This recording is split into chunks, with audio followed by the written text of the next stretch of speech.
নেপালে গণ অভ্যুত্থানে হেলিকপ্টারে পালালো প্রধানমন্ত্রী। গণ অভ্যুত্থানের তীব্রতায় নেপালের রাজনৈতিক ইতিহাসে নাটকীয় ঘটনা ঘটেছে।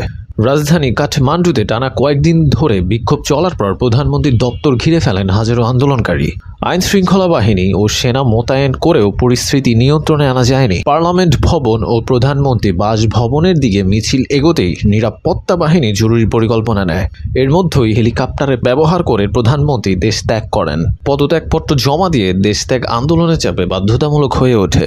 বিশ্ববিদ্যালয় শিক্ষার্থী ও তরুণের নেতৃত্বে গড়ে ওঠা গণ আন্দোলন কয়েক ডজন মানুষের প্রাণহানি এবং শতাধিক আহত হওয়ার পর এক অপ্রতিরোধ্য শক্তিতে রূপ নেয়। দুর্নীতি এবং ক্ষমতার কেন্দ্রীয়করণ ও মত প্রকাশের স্বাধীনতা হরণের অভিযোগে আন্দোলনকে আরও বিস্ফোরক করে তোলে। বিশ্লেষকরা বলেন, এই হেলিকপ্টারে পলায়ন শুধু একটি রাজনৈতিক পদক্ষেপ নয়, বরং দক্ষিণ এশিয়ার গণতান্ত্রিক ইতিহাসে একটি প্রতীকী ঘটনা। শ্রীলঙ্কার বিদ্রোহ কিংবা ইন্দোনেশিয়ার সংস্কার আন্দোলনের মতোই নেপালে এই মুহূর্তে নতুন শাসন কাঠামোর সূচনা করতে পারে। দেশের ভবিষ্যৎ এখন অনিশ্চিত। নেতৃত্বশূন্য অবস্থায় জনগণের প্রত্যাশা একটি স্বচ্ছ, জবাবদিহিমূলক ও অংশগ্রহণমূলক সরকার প্রতিষ্ঠা। আন্দোলনকারীদের দাবি স্পষ্ট, গণতন্ত্রের পথে ফিরে যাওয়া ছাড়া আর কোনো বিকল্প নেই। খবরটি নেওয়া হয়েছে BBC, Al Jazeera, the business স্ট্যান্ডার্ডের প্রতিবেদন থেকে।